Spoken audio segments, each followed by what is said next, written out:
Buenas noches. Qué bien que estamos aquí con ustedes en El Punto, una vez más, saludando a todo nuestro elenco de la semana del Punto. Gracias a los técnicos que hacen posible esta conexión con ustedes. Y naturalmente a nosotros que hasta en Ucrania nos están viendo y tenemos invitados de toda parte del país, no importa que sean agricultores, técnicos, etcétera. Los agricultores que están de moda en este momento, porque el campo está produciendo a todo nivel, según dice un invitado que tenemos esta noche, pero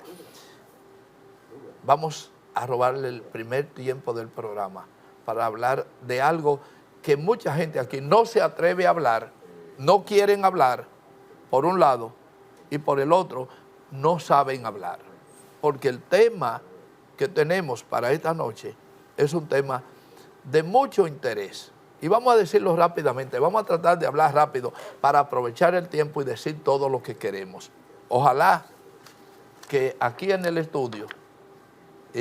nos sigan sobre este tema. Porque para hablar de este tema o hay que haberlo estudiado mucho o haberlo vivido. Y los que lo vivieron tienen ya alrededor de 80 años. Resulta que hace 58 años aquí estalló un movimiento, que fue el movimiento que reivindicaba la Constitución de 1963, proclamada por el presidente más democrático que ha tenido la República Dominicana. Y sin duda alguna, con el partido padre de la democracia, por lo menos el que introduce la democracia en el país. Y hablo del PRD tradicional. Y hablo de Juan Bosch. Pero a la muerte de Trujillo, el poder en la República Dominicana se constituyó sobre la base de una provisoría que compuso o la mantuvieron un llamado Consejo de Estado. Y a partir de ese momento se celebraron unas elecciones donde ganó uno de los presidentes más dignos que ha tenido la República Dominicana y que cercenaron apenas 7 meses de gobierno, donde se puede decir a todo nivel que las proyecciones del profesor Juan Bosch en el poder apuntaba un desarrollo que nos tuviera colocado en el día de hoy al nivel de Taiwán, Singapur, Malasia o Corea. Porque todos esos países en esa época, y el que lo quiera, y algunos que dudan, que busquen cuál era el nivel de esos países en el 1963, cuando a Juan Bosch, apenas 7 meses de gobernar, le dieron el golpe de Estado. Un golpe de Estado organizado por una serie de gorilas hojalatas de este país, especialmente entre ellos un general de hojalata que muchos de ustedes veneran, que se llamaba Inver Barrera, uno de los generales más funestos que ha tenido la República Dominicana. Y además, no era ningún general, era un general de hojalata, por eso lo llamo, porque en definitiva fue impuesto por la osadía que había tenido, porque los villanos también tienen momentos de héroes. Y en ese sentido, el haber participado en la muerte de Trujillo, le decretaron ese rango de general ad vitam. Hoy, señores, nosotros tenemos lamentablemente el olvido de esa epopeya que fue en el 1965 el levantamiento cívico-militar que proclamó el retorno de la democracia con Juan Bosch a la cabeza. Pero a esos señores que es mencionado, realmente le era totalmente inaceptable la imposición de la democracia y apelaron a pedir la intervención norteamericana. Ese Inver Barrera, a través de un títere militar que se llamaba Pedro Bartolomé Benoit, pidieron la intervención norteamericana para aplastar la democracia bajo el pretexto de que se incubaba un movimiento revolucionario comunista. Y ellos no permitirían, la gente de la fuerza del imperio, no permitirían otra Cuba en la República Dominicana. Ante ese acontecimiento, sencillamente, ese estallido de la Guerra de Abril, que fue un estallido cívico-militar,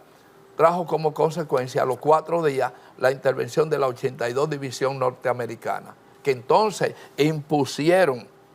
al más preclaro de los títeres que tenía la República Dominicana, encabezado por un hombre que desde el 1930, es decir, desde el inicio del gobierno de Trujillo, pasó a ser del gabinete de Trujillo, Joaquín Balaguer, que fue abogado del Estado en el 1930 y jamás dejó de tener un cargo de alto nivel en toda la era de Trujillo, incluyendo el cargo de presidente y vicepresidente títere en la propia era de Trujillo, lo que indica que nadie en esa época tenía más experiencia de Estado que Joaquín Balaguer, y naturalmente su condición de conservador lo llevó a que los Estados Unidos, en ese caso Lyndon B. Johnson, decretó que Balaguer debía ser el presidente, y naturalmente las tropas militares impusieron de toda forma posible que Balaguer fuera el presidente, disfrazado de unas elecciones montadas bajo la ocupación. Y resulta, señores, y esto es lo que le quiero decir, de no haber sido por ese movimiento del 24 de abril y la propia intervención como consecuencia del 28 de abril, que ahora faltan 2 días para conmemorarse 50 años, recuerden esto, ni Joaquín Balaguer, ni Juan Bosch, ni Antonio Guzmán, ni Salvador Jorge Blanco, entre ellos Jacobo Magluta, que hizo 43 días, ni Leonel Fernández, ni Hipólito Mejía, ni Danilo Medina, ni Luis Abinader probablemente hubieran sido presidentes de la República. Todos ellos son consecuencia de ese movimiento 24 de abril que se prolongó en una lucha patriótica. ¿Por qué? Porque de no haber sido así, pues sencillamente el hilo del curso de la historia se hubiese ido por Don Henry Cabral, los Tavares, los Espaillá, etcétera, por la oligarquía dominicana, y tal vez nosotros estaríamos como Haití, tal vez. Pero lo que sí casi estoy seguro es de que no, a pesar de la democracia que tenemos, que es una democracia atropellada, pero es consecuencia de ese 24 de abril. Pero todo eso que yo he mencionado, todos han sido mal agradecidos, desde Balaguer hasta Luis Abinader, de ese movimiento que verdaderamente el propio Luis Abinader, que es el que menos culpa tiene en ese sentido, si hay que culpar a alguien por lo joven, no fue parte directa y todo, pero por razones filial, Luis Abinader sí está comprometido con ese movimiento constitucionalista, porque el padre de Luis Abinader, José Rafael Abinader, sí fue un constitucionalista activo bajo las armas, fue funcionario del gobierno del presidente Camaño, ya había sido funcionario del gobierno de Juan Bosch y fue un hombre de la democracia cabal, don José Rafael Abinader, padre del actual presidente de la República. ¿Por qué digo todo esto? Porque el 24 de abril debió ser una fecha declarada por cualquiera de todo eso, desde Balaguer hasta Luis Abinader, como una fecha patria festiva en este país. Y no sencillamente ver extinguir a los constitucionalistas arrastrando sus años ya que rondan sobre el 80 y 80 y pico de años, totalmente enfermo, donde incluso se le engañó y donde hay sentencias que no han sido cumplidas, sentencia jurídica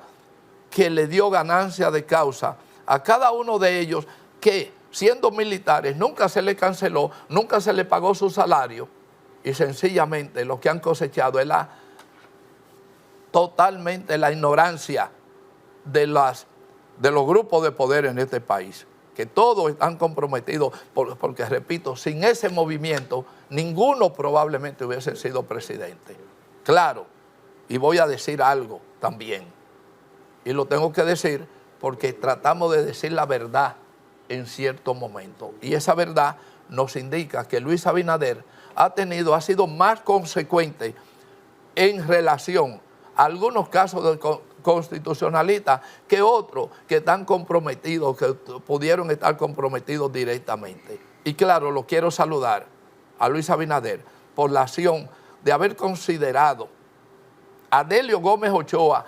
un héroe de la República Dominicana, aún siendo cubano, que en el 1959 desembarcó aquí en búsqueda de la democracia de este país.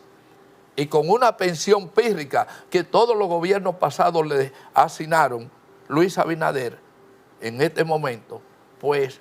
ha tenido la visión, la dignidad, la solidaridad con este hombre de nonagenario de otorgarle